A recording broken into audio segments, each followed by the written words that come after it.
welcome to another episode of the On Meaningful Work podcast. I'm Rahul Sones, the founder of the Disruptive Business Network and the host of the On Meaningful Work podcast. This podcast is really about people who have fought to find purpose and meaning in the work that they do. And I am really excited about our guest this week. This week I speak with Kizzi, who is the owner of Kenneth Geofferys, a barbershop in Collingwood, Melbourne. I love speaking with Kizzi because Kizzi really exemplifies making the best of the hand that you're dealt with, about finding meaning in whatever you're doing. For Kizzi, barbering wasn't a calling, but she made it one. Coming from a troubled background, being kicked out of school and not really making it in various jobs, it looked like a lost cause for a brief second until a mentor really came into Kizzi's life, helped her focus and build a career as a barber. Cut to today, and she is the owner and proprietor of a thriving business.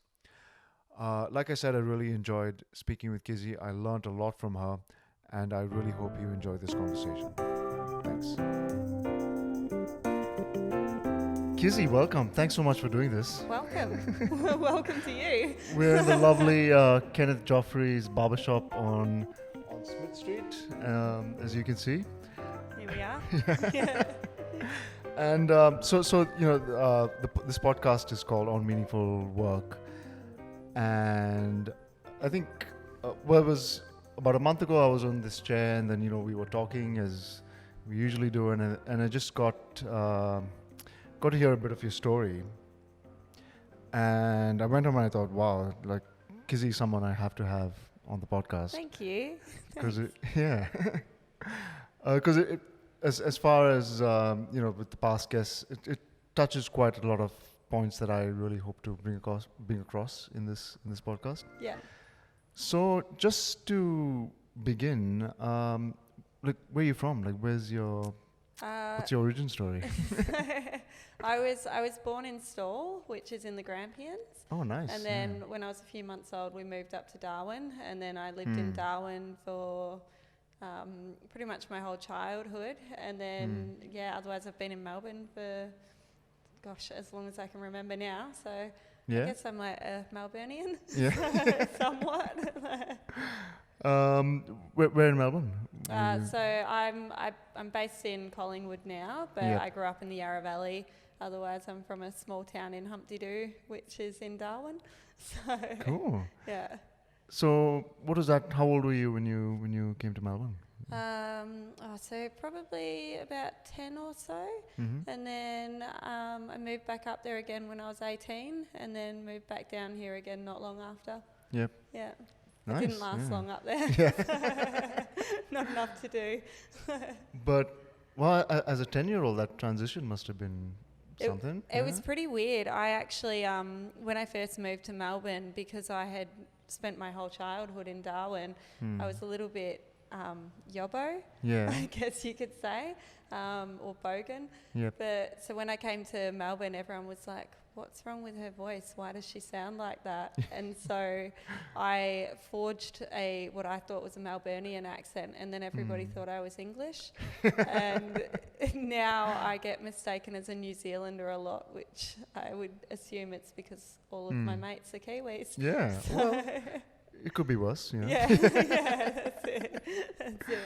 And so then did you do most of your schooling in Melbourne or in? A bit of both. I had a very a weird upbringing with that. I actually went to, Mum's going to kill me if I get this wrong, but I think I went to about 17 different primary schools. So wow. I might have exaggerated a little bit there. I can't remember exactly what it was, but it was a very high number. Yep. Yeah. Why 17? Were you? Just moved around a lot. Yeah. Yeah, Mum's a free spirit, so we just one day we're here. I remember once I went to one school for one whole day, and then we unenrolled myself the next following day, and then moved on to the next state. Yep. So, yeah. And then when you were in Melbourne, was there a bit more consistency, or were you still? Probably more so in high school, I guess. I did. I spent 3 years at one high school. I didn't. School wasn't really for me. I did get expelled, Yep. which is what brought me into barbering Yep. because I didn't really have any other options. So here I am. Yeah.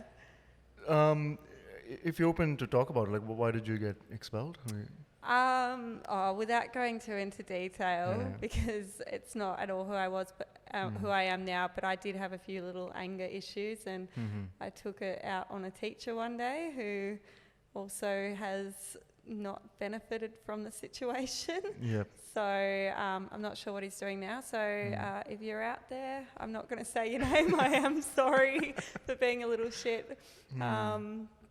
Yeah. Okay. So that got you expelled, and then what happened?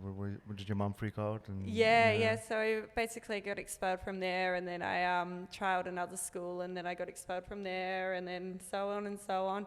And so eventually Mum was like, well, you're not going to be on Centrelink. You're better than that. And so she told me to go out and get a job. And so I went around trying to get into any job I could, and then I decided I'd be a hairdresser.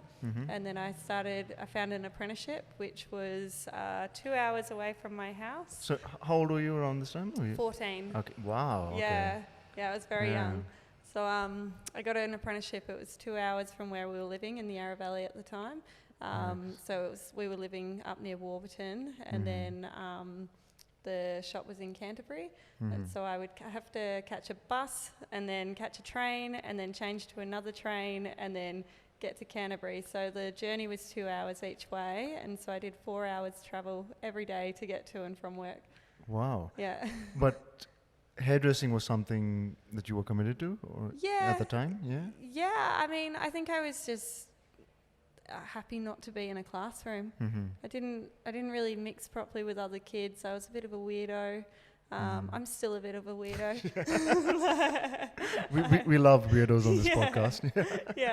Yeah. I think I feel like I was committed. I mean, I've stuck with it now for, I think this is 17 years this year almost. So I'd say so. But I mean, as a 14-year-old, what was it about hairdressing that grabbed you at the time? Yeah, I was always interested in it. I remember probably, actually the first time that I got interested in hair, it was back when I was living in Darwin. And Mum always let us do whatever we wanted. If we wanted to do something with our hair, she was like, you've got freedom, do whatever you want. It was never a problem.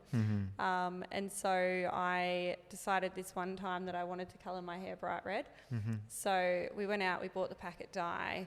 I went back in, we coloured it. It came out bright pink. However, the underlining issue was the fact that I had head lice at the time. And so the head lice, there was a weird chemical reaction that happened, and all of the head lice went bright pink. No way. Then they all had babies, which were then bright pink. And so the whole school had this like really crazy like epidemic of pink head lice. That's and everybody amazing. knew it was from me. So yeah, that's probably where I guess it started. So radioactive head lice is who would have known? Yeah. So don't colour their hair if they've got nits. Well, actually, that could be a genius solution. You could actually then see the head lice. Yeah, well, that's true. Yeah. I don't know about the bullying side of it, though. Or do it, I don't know. Wow, okay, so bright pink head lice. Yeah. And then you thought, okay, there's something here. Sorry? And you thought, okay, there's something here for me. Yeah, I think that was just where my enjoyment of hair started. And then from there, it was like, I remember every Christmas there was always something to do with hair, like whether it was like bleach or like a crimping iron or just hair straighteners, anything. It was always something to do with hair, so. Yeah. And then, say around this time, did you notice like a change in yourself from school as opposed to the hair academy, or? I was still, when I went to TAFE and I started learning how to cut hair properly, I still wagged all the time. I'm still in contact with the guy that trained me as a barber. and yeah, I feel so sorry for him. He had me for the worst years. I wagged every single lesson. Yeah. I never ever not attended work, but I've never had any interest in classrooms. So Yep. yeah, I don't think there was a huge difference there. Sure. Yeah. And then around what age did you get your first job? Well, so yeah, my first job, I was actually I was a waitress when I was about 13. So I started a part-time role.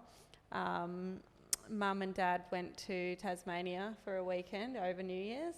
And so me and my stepsister, we broke into their liquor cabinet and we drank all of the alcohol in there, and I had to work New Year's Day. And I was extremely hungover, and as soon as I went in, I was throwing up. And so my boss made me sit in the office for the whole day, very sick, with a bucket.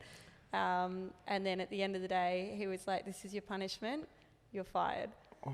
So he made me sit in there the whole time, and he was also friends with my mum as well, so naturally he called her. So that was my first job. And hello to Kizzy's mum, if you're listening. Yeah, hey mum. she knows what I'm like. Yeah. And then I interrupted you. Sorry, you were saying. I think that was it. That was my first job. So I was about 13. So it was technically illegal. It was a little cash in hand job, but it didn't last long, as you can imagine. And then from there, I ended up going into full-time work and working as a hairdresser, and then that was for 2 years. I did hairdressing, just the apprenticeship, and then I went into barbering from that. Yep. Yeah. So talk to me about those 2 years as a hairdresser. What was that like? Horrible. Yeah. Absolutely horrible. How come? I think that since, and I'm sure that a lot of your listeners would agree with this as well, I think that the process in having a job has changed a lot now, and like your rights and everything as well. And like maybe it's my perception because I was so young, but I think that it's okay to speak out for when somebody's bullying you or being inappropriate or rude or just making, just an unacceptable work environment. I think it's okay to, come forward about it now, whereas before everyone was like, oh, you're being difficult, you're being hard. And so it was a lot of bullying tactics. And I remember, for instance, one day, and like am I allowed to swear? Yeah. Yeah, okay, cool. I was a little shit. Like I'm not gonna not gonna debate that at all. However, I was a very young little shit. And so I feel like as an adult, if you're mentoring somebody that young, it's kind of your responsibility to guide them rather than belittling them. And so I remember this one day, there was one of my seniors in the salon. He was doing nothing, and he just kept on giving me more and more jobs to do, and I hadn't stopped all day, and in reality it was probably easy, but for me at the time it was such a big deal. And so he was like, go and wash off this client's hair, which was my job, but I was also doing like 10 other tasks as well. And so I had said to him, I was like, can you give me a break? Like I'm trying to do stuff, like you're literally sitting there on your phone, can you please just help me out? Actually, it was probably reading a magazine back then, actually. But we got into an argument, and I had a pot of tea in my hand, which I was getting for one of the other clients. I was bringing a teapot for her to drink, and he tipped it up on me, and then got scalding hot water all over my chest and burns everywhere. Wow. And so things like that, where it was just like... Did you report that to anyone, or did you tell anyone? Well, no, because I'm sure there was avenues then, but as a 14-year-old then, you don't understand that there's places that you can call and you can talk to about this. And I know my parents were definitely upset about it, and they did speak with the owners, and there was a lot of, unsavoury words toward each other about it. But in the end, I ended up leaving that salon as well because of all of the nastiness about it. But I think that just being a young female or even male Mhm. potentially as not myself, but Yeah. As a young person, rather. yeah, as a young person in a role, you don't feel like you have a voice, so you Mhm. kind of just accept it, and that's the way it is. And so I moved on to a new role, and went from that. Okay. Wow, that's that must have been really hard as a 14-year-old. And Yeah, I think for me it was kind of, I'm very much water off a duck's back kind of person. Like whenever something really big happens, I'm like, oh well, tomorrow. It might niggle at me on that day, but the next day it's like, oh well, let's pick up your stuff, move on, dust yourself off. Yeah. So, yeah. So going into your next job, was it also hairdressing? Yep. Yeah. So I went into another apprenticeship from there. I moved on. So I did my first year with that place, and then I moved on to my second year with another place. And that one was much better. But again, I think that maybe they were a bit lazy on teaching as well. Like the manager there was just not like, I feel like when you're an apprentice, they just want you to do all of the dirty work and everything as well. Like there's not too much commitment to actually training you to learn how to cut hair. Yep. And like be on the floor, and that is the role of an apprentice. However, I greatly believe that when you go into these roles that you should get, still do all of the, shit kicker jobs, because you build need characters. to earn your keep somewhere, and also you're being paid for essentially learning. But you have to learn as well. So I felt like with the second place that I was at, there was no learning. It was just purely being the gopher. Yeah. So. Yeah. Yeah. So you were gopher for a while, or? Yeah. So I probably only worked there for a year as well, and then there was my manager that worked there at the moment, which I don't particularly want to touch too much on it, but he made it very uncomfortable for me to stay working there as well, just like inappropriate gestures and everything as well. And so eventually I decided that wasn't the place for me as well. Just being a young girl and having a 30-plus-year-old male that's pushing you into situations. Nothing ever happened, but it's just an uncomfortable environment to be in. So I decided that from that I didn't want to work there anymore. And then from there I found a barbering apprenticeship. So, cool.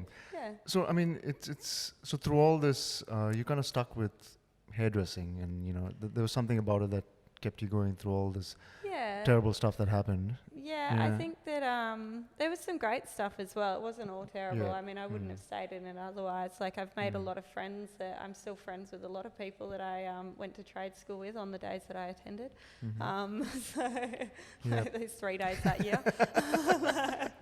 I am still in contact with a lot of people, and I've met a lot of great people along the way as well. So it wasn't all traumatic. Yeah. But yeah, I did leave like the hair industry a few times as well. But I've always fallen back to this. Yeah.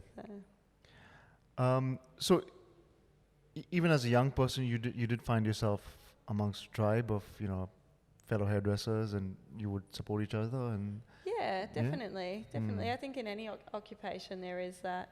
I think that it was a lot bitchier back then than what it is now. Maybe that's because I've gone into the barbering side of things and not so much the salon side. Like, I remember there used to be a lot of, in the second apprenticeship that I had in the second salon I worked in, I remember physically being held in the back room by under my jaw here by my manager at the time, as she forced makeup on my face because I wouldn't wear enough of it. I've forgotten what my point was here. I've just gone onto a trail. What was the question again? No, it was about forming a community and a supportive community. Oh yeah. I think I found my supportive community like in barbering. I'm still in contact with girls from the trade school. Not so much anybody that I ever worked with in those workplaces. I don't feel like I ever created a community in the first two establishments. But in barbering, definitely, I've met some of my best friends through this career. So Yeah. Wow. yeah. What did you find the difference was between hairdressing and barbering? Was it? Probably the lack of bitchiness. Yeah. Like if I come to work with no makeup on, I'm not going to be, you know, Held harassed on, to yeah. put makeup on. Looking back at my photos from when I was like 16, 17, like the amount of makeup on my face, like from days that I'd finish work and like just I'd look like a drag queen myself, which like for a girl that's so young to look like that, it's a little bit traumatizing because I've never really been one for, you know, dressing up with heaps of cake face of makeup all the time. Yeah. So, yeah. Wow. So then you went into this barbering apprenticeship. Yeah. How did that come about? Yeah, so I got onto him through a guy that I used to work with, and also through he was the business owner of the second place that I worked with. He and the boss from that place, they used to own a shop together, and so I got onto them through that because I was still in touch with the owner from the second place I worked at. I'm trying not to name business names because it's negative. The owner of the second place was actually a really nice guy. It was the managers that I had issues with. But yeah, so he had owned a shop with the employer of the barber shop that I went to work with, and so they had like sold their business and then both branched out. One had gone hairdressing, one had gone barbering, and so I got in contact with him through him, and he had also employed a previous staff that I used to work with as well, and so yeah, moved on to him, and he knew that I was a hairdresser and I knew he was a barber, and he was like, well, let's give it a shot. If you don't like this, then, you know, I'll keep looking and so can you. Yeah. And turned out I loved it, and The rest is history. Yeah, that's it. But I mean, just from a previous conversation we had, like this was, I think, correct me if I'm wrong, but this seemed like the pivotal moment for you. Yeah. I think in like turning into a woman and also starting my career, everything. His name's Sandy. He owns Charlie Oscar Espresso Barber in Doncaster. He's an absolute legend. Shout out to Charlie. Yeah. Shout out to Sandy. Thanks for everything. He was definitely probably one of the biggest mentors in my life. I think that he might look at me like I'm a little shit still, but he did get me for the most difficult years of my life. So he definitely molded me into somewhat of the woman that I am. Taught me a lot, put up with a lot. He was patient, caring, very, very fun employer to work with. Yeah, and you know, he had me for the later years of my teens, and then I stayed working with him for a fair few years as well. And yeah, he became a role model, a friend, like employer, everything. Wow. Yeah. But I suppose initially working for him, did you have that resistance that you?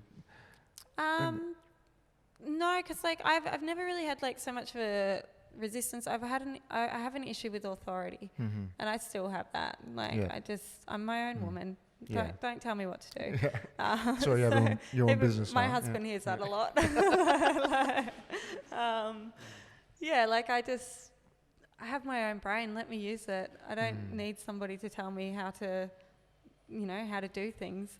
So I've never had an issue with workplaces or anything. I have an issue with authority.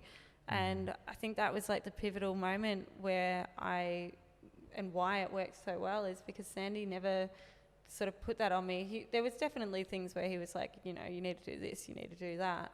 But there was never like, you know, it was always an equal playing field. So he was like, you know, like we're equal, we're building this together, we're doing this together.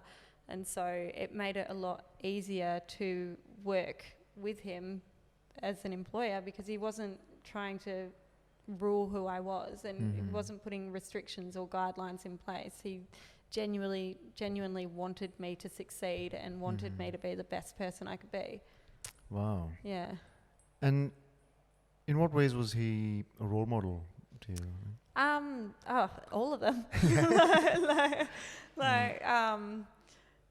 Yeah, I don't even know if I could like put it into words, to be honest. He was just he's a friend. Like, you know, he was there for me. He listened.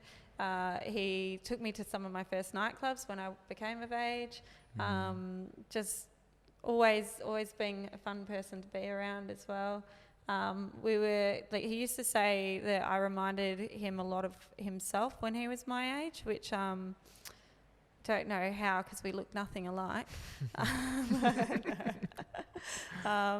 Yeah, so I think that's why he was so patient. But he was also a father as well, and so yeah, I think he just got it. Like, he's made it easier. Yeah, wow. Yeah, I'm sorry that I can't give you more than that. No, that's fine. But no, it's weird how sometimes these people come into our lives out of nowhere and then really set the rails in another direction. Yeah. And I think in your case, it was a great direction. And I think so. Yeah. Yeah. You're getting me all teary. Look at me, I'm like, you're making me like get all nostalgic. Also, I've been hugging a baby all morning, so I'm a very hormonal woman today. You should, I knew that. I should have, I should have put that into consideration. But I suppose thinking back at that time, do you ever like consider, like, if Sandy didn't come into your life, what the alternative might have been? Do you ever think like that, or? I mean, I don't really try to look at situations like, oh, what if this, what if that, because I do believe that whatever path you're on, you'll get to it eventually anyway. And, you know, although Sandy was a very, very big part of my life, and also, you know, he taught me everything that I knew about barbering. Like, I went in not knowing how to cut hair, and within 3 months he had me on the floor doing every haircut with him. Whether that was so that he could have a break or I don't know. I'm on to you.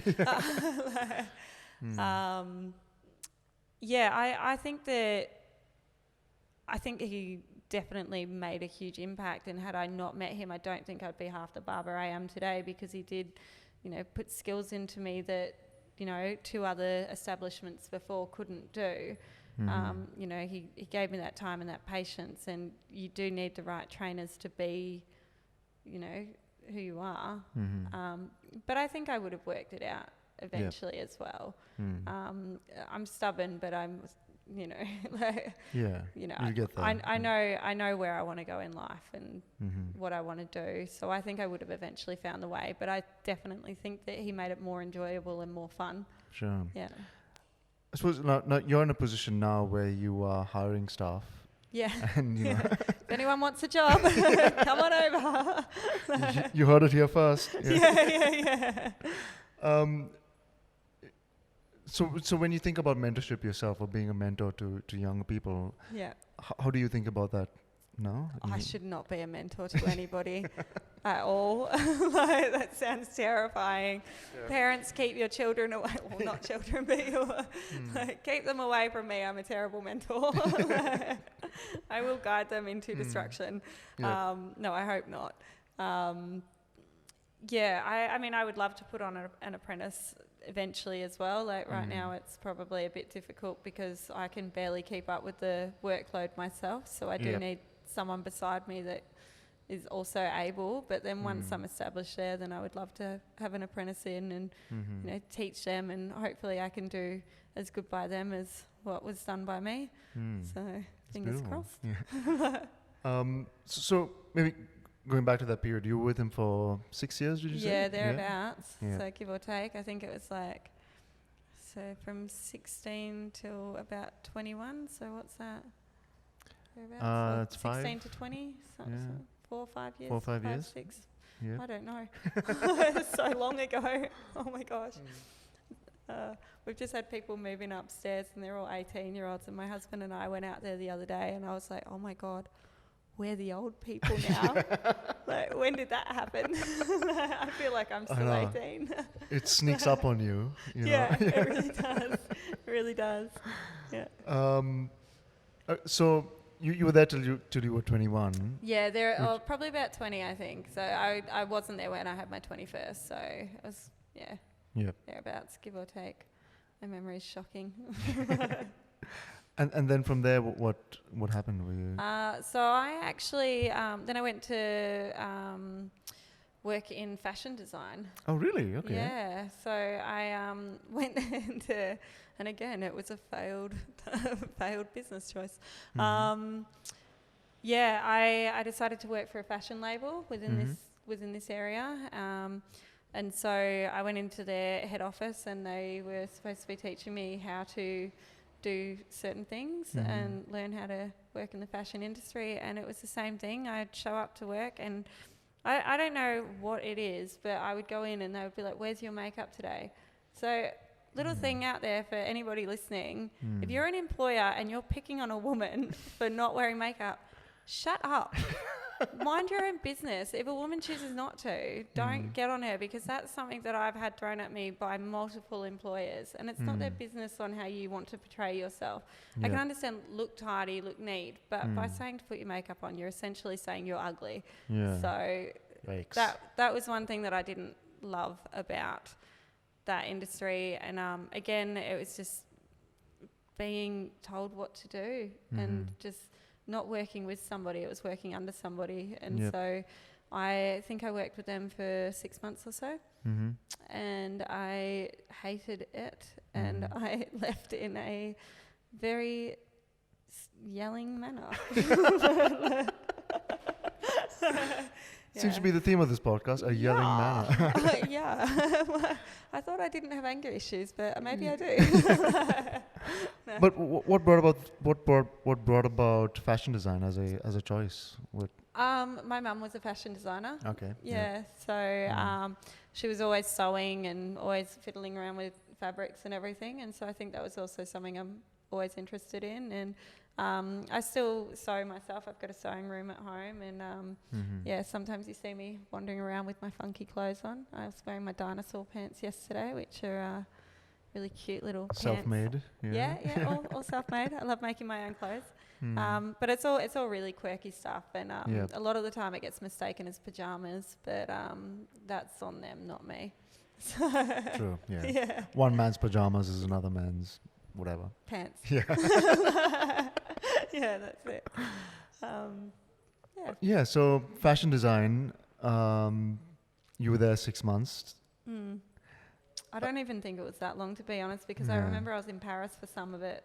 Wow. Okay. Not for fashion. Yeah. Just for holidays. Yeah. Okay. And so I think it was like my employment period was 6 months, but I'm pretty certain that like 2 of them we were overseas for, so I wasn't in it for long. But yeah, I just clashed with the women. They didn't really. Maybe it's women. Maybe it's not like a hierarchy thing. Who knows? Who knows? But every woman I've worked with in barbering, though, I get along with, so I don't think it is women. Isn't that interesting? Maybe does you think? I think it's being told what to do and hierarchy. I think it's that. Yeah. Yeah. Or does barbering attract a certain type of person that you get along with? It attracts all sorts of people. Barbering's so diverse. Yeah. You meet so many weirdos in this field. Yeah. I've met a couple. Yeah, you've met a couple. Yeah. Thanks to the beard. Yeah. Hey. Thanks to this beard that needs trimming once in a while. Yeah. Yeah, I forgot the question again.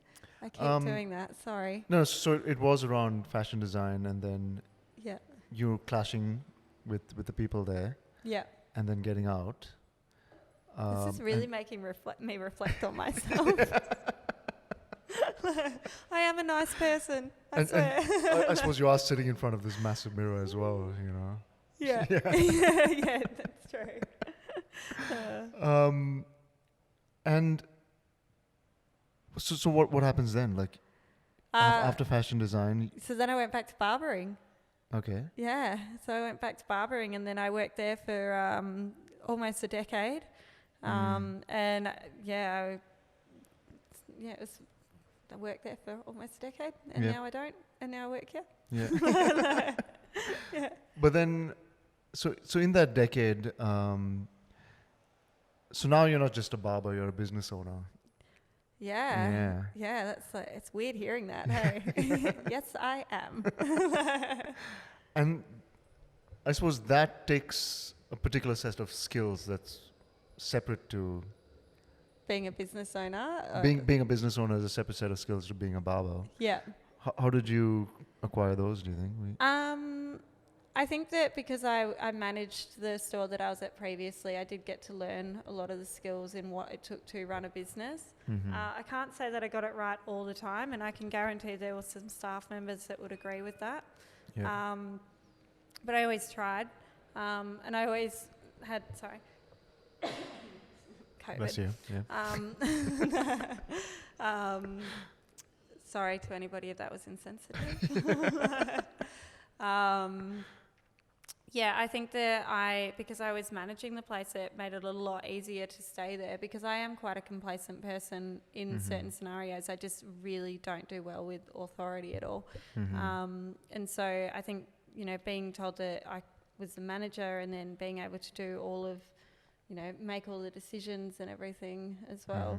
I learnt the life skills in what it took to build a business, but I think that really I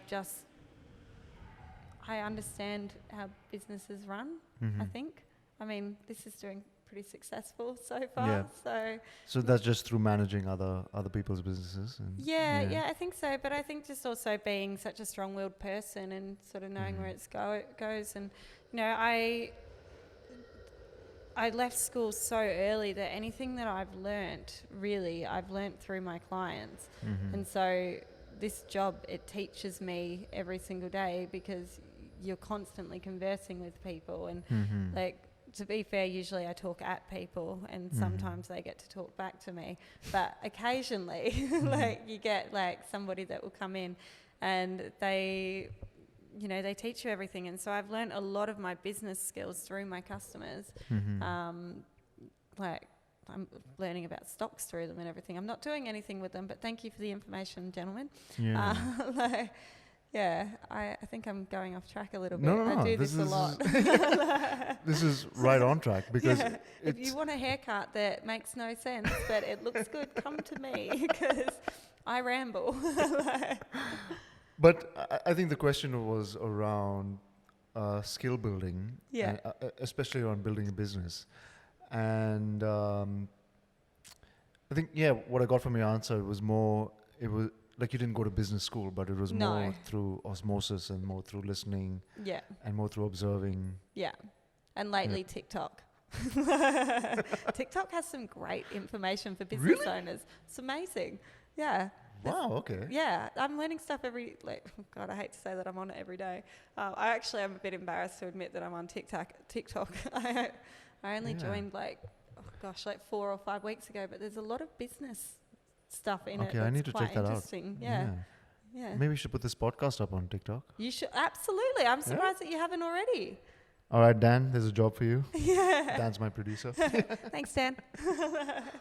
No, there's heaps of skills on it. Just even different apps that you can use, everything like that. Anyway, I feel like I'm drawing away from... No. There's no real drawing away. It's all... Okay, good. It's all away. Yeah, cool. Yeah. So then, when did you decide to get your own place? I've wanted to start my own shop for a very long time now. But I never wanted to go ahead and do it because I had a lot of loyalty with my previous employer. Without touching too much on that, because it is a very recent wound, I guess.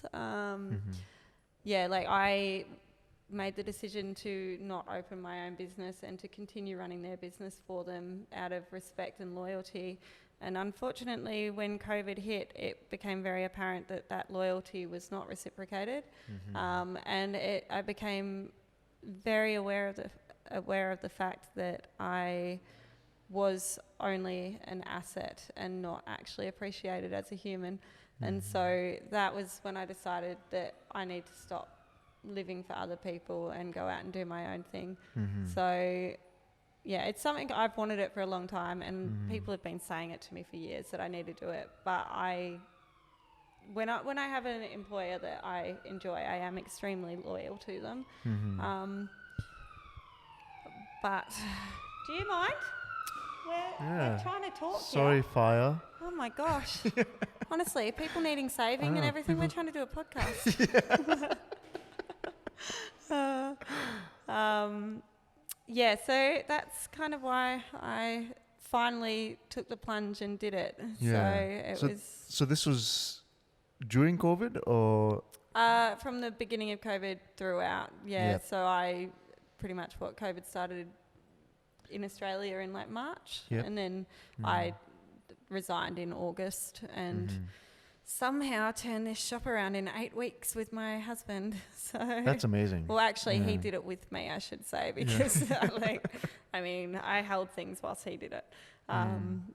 So somehow in an 8-week period, we managed to build this. So that's incredible. Yeah, especially like during. And we were in like hard lockdown during that time.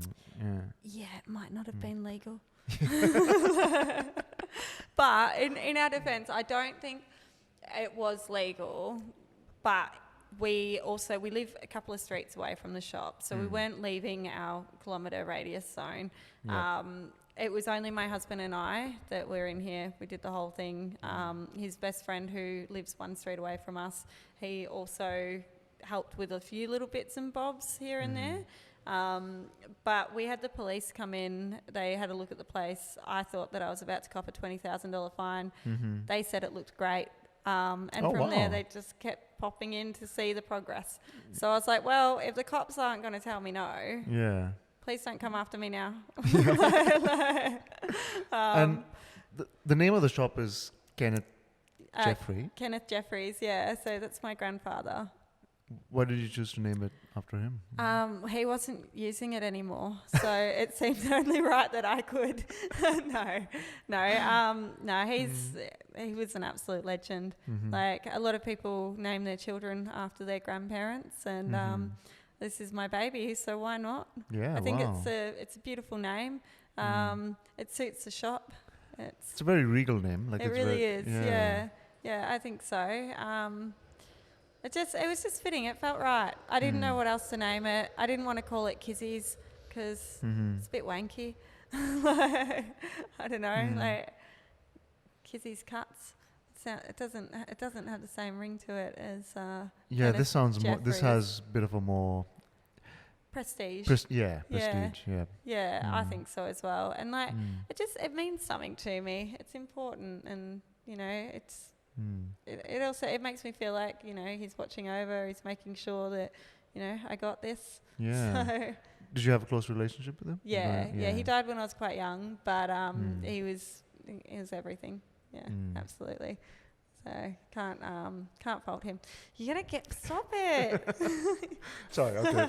That was the last. I told you, I've been hugging babies. My hormones are all over the place today. That was the last tearjerker. Yeah.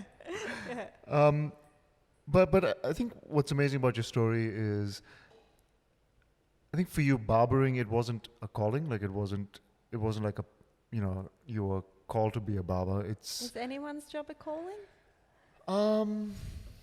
That's a good question. Some people definitely feel that they were born to do something. Yeah. I could understand that in like the medical industry or something, like helping people and everything, but yeah. I think you just make life what it is. Make the best of your situation. Absolutely. I definitely believe that as well. And and if you're not doing it, it's not too late to change now. Yeah. Call me Gandhi. It's kind of, you remind me of the barber. Have you seen Soul? The Disney Pixar movie? Which one? Soul. No. It's the new Pixar. Oh, I've heard. Yeah. Do you know, somebody else has said that to me as well. Was it you last time you got your hair cut? Maybe. I don't think so. No, I only saw it recently. Somebody else has said that to me recently. That's like the one that it's made by the same people that make the other Toy Story and all of that. Yeah. No. Like, it's like this. Is it the sequel to the Emotions movie? No. It's by the same people, but it's a separate movie. Oh, okay, but they look like the same kind of critters. Yeah. Okay. Yeah. I'm on track now. But there's a great barber scene in that, and that barber reminds me of you. Oh, Yeah. gosh. But Now I think I hope it's good. Now. no, in a very good way, I'm gonna because have to watch if it's not good. I'm gonna come and find you. No. What did you say about me? No. you wouldn't have to go far to find me. No, I know. But I think it reminds me in a good way, because exactly for what you said is that I think for some people they're looking for that purpose, they're looking for that calling, they're looking for that, that spark. Yeah. But sometimes it's not there, and you got to, like you said, you got to make the best of what you have. As long as you do get, I see that, you do get fulfillment from what you do. You're very good at what you do. Thank you. Yeah, and so, like, the name of this podcast is On Meaningful Work. Yeah. What does that term mean for you, in the work that you do? Like meaningful work. Mm-hmm. Do you know, that's funny? I've been thinking, I knew this question was coming up, and that is the one question that's really been thinking about over the last few days, about what do I think is meaningful. Mm-hmm. It's not an easy one to answer, because I think just like, for me, I've taken on pretty much since I left my last place of employment and started this shop, I have taken on, like, would you call it a mantra? I don't know, like something within myself where just be happy every single day and just put a smile on your face, no matter what's going on. Smile, and if somebody else doesn't have that smile, give it to them. Mm-hmm. Like, just really just try and like put out positive energies towards other people. Mm-hmm. And it's amazing. It's the first time in my life that I've really focused on it. Like, I'd say that primarily I've always been a happy person, but I've never really focused on just always having a positive attitude to everything. And since doing it in here, it's amazing how happy my life has been this year, especially through, a pandemic, and watching all of the mental health problems around me and hearing about them through a lot of my clientele and everything like that. But, this is supposed to be one of the toughest points of our life that we, our generations will ever go through. And I haven't loved the scenario of what's happening, because it's devastating what's happening around the world. But within my own personal journey and growth, like, I've had the best year that I've ever had, I'd say. And like, just the energies around me and the people and everything. I think that's what's meaningful, is just keeping positive, putting a smile on your face, making sure that it doesn't matter if you're at work or at home or anywhere you are, just be happy, enjoy it for what it is, because nobody wants to go to work. Yeah. Like, Yep. there's a reason it's called work. Quoting my husband there. Yeah.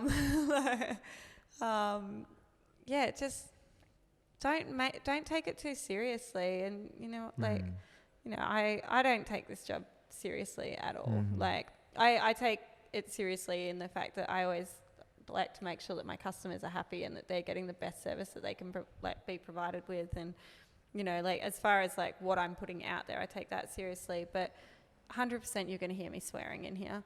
Like, I'm keeping it real. I'm not pretending to be, I'm not putting my work face on, being like, oh, this is me. Like, I'm just being me. And I think that that's what's important, and that's what's meaningful. Like, don't put on a false face, just be happy, and it's amazing how much easier life will become. I think that's an amazing answer. Is that? Yeah. Okay, good. Especially the part where it's for sure, like, be happy with what you do, but try and spread that happiness. Yeah. I think it works, because like everyone, I mean, like, shit, this is, I feel like I'm tooting my own horn, but like, what's my business has been open now for since October, so since the lockdown ended, and in that period, I've already managed to gain over 85 star reviews just from people of like excitement and happiness and like wanting to see me succeed. And so I think that is like within itself, it shows that people are getting that positive vibe from me as well, and I'm really putting it out there and receiving it back. And so, you know, I think that within itself is proof that it works. Like it's the right thing to do. No, absolutely, and I think that's one of the reasons why I wanted to have you on, is because it was only like great. it was only the first time that I met you, but you just exuded this personality in the work that you do. Thank you. And it's funny hearing that, because I've heard this a lot from people in the last few months, and it's quite funny hearing from people about their perception on me, because my perception on me, I'm a loser. Like, I'm just like this dorky person that's still kind of figuring it out, and I'm like, oh, you know, like I'm kind of like a baby giraffe that's just been born wearing high heels, like just kind of trying to get it going. Yeah. And like, yeah, people are all coming in saying like, you know, it looks like I've got it all sorted and I'm working it out. Like, it's nice to hear it from other people, because it makes you feel like you're actually making a difference somewhere. Yeah, and I think also like a lot of the people listen to this podcast, somehow, you know, a lot of them work in big companies, a lot of them are entrepreneurs, a lot of them, you know, are creatives. I think from the lessons, or just, you know, staring in front of the mirror and looking back on your life, if someone's not happy with where they are, like, what would you tell them? Like, what would your advice be? Really focus on why they're not happy. Like, take accountability for your own shit. Like, if you're not happy, it's because of something you're doing. It's not, and like, that's harsh. I know that's harsh, but it's nobody else's responsibility to make you happy. It's no one else's responsibility to fix your life for you. If you are not happy, there's something that you're doing that is not making you happy. And like, you know, that could be terrible advice, but I mean, I'm just a barber. Like, but you know, it's all on you. So, you know, if you think that you're not doing anything wrong or anything like that, maybe it's not anything extremely magnitude. That doesn't make sense, but you know, like a huge issue.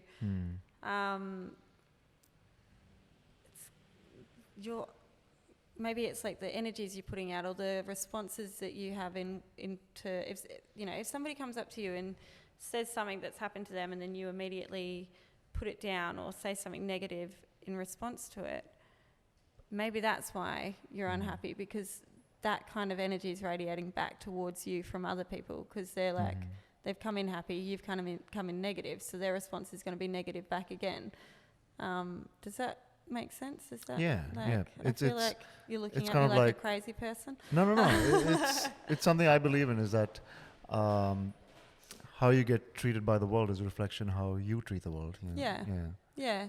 So I would say, like, if you're not happy, then really reflect on what it is that's not making you happy. Maybe it's a relationship, maybe it's your workplace, maybe it's the fact that you're not fulfilling your greatest achievements.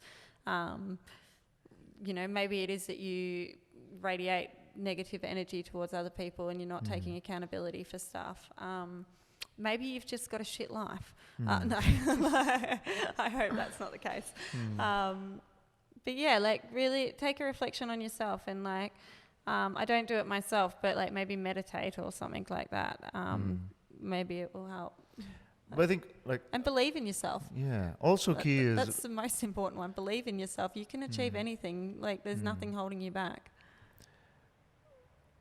But I think, say, one of the lessons I got from your story is, like, what you do here is spreading the joy. You know, like, you might be having a shit day. Sounds like a disease. She's spreading the joy all over the place. Look at her. There she goes now, touching everything with joy. Yeah. But yeah, like, you might be having a shit day, but how you come across to your customers is everything. Just no matter how shit it is, just laugh at it. because there's nothing that can change it. For instance, my bloody window. Oh yeah, we weren't going to touch on that, but Yeah, no, well, here we go now. Somebody, and I will find you. Somebody graffitied my window and with a knife, and it is very disheartening to see. However, you've just got to laugh at it, and tomorrow is another day. It will be better. It will be better, and thank you so much for doing this. Thank you. Kizzy. Thanks for having me. This has been so much fun. Yeah, it was great. I feel like I'm going to be like the next Lady Gaga or something now. Well, fingers crossed. Oh, probably not Lady Gaga, but that makes me Bradley one could Cooper. Yeah. Oh, There you go. there's worse people to be. All right, thank you so much, Kizzy. Thank you. Thanks This for has been having so much me. fun. Thanks for All right. listening, everyone. Bye. Bye.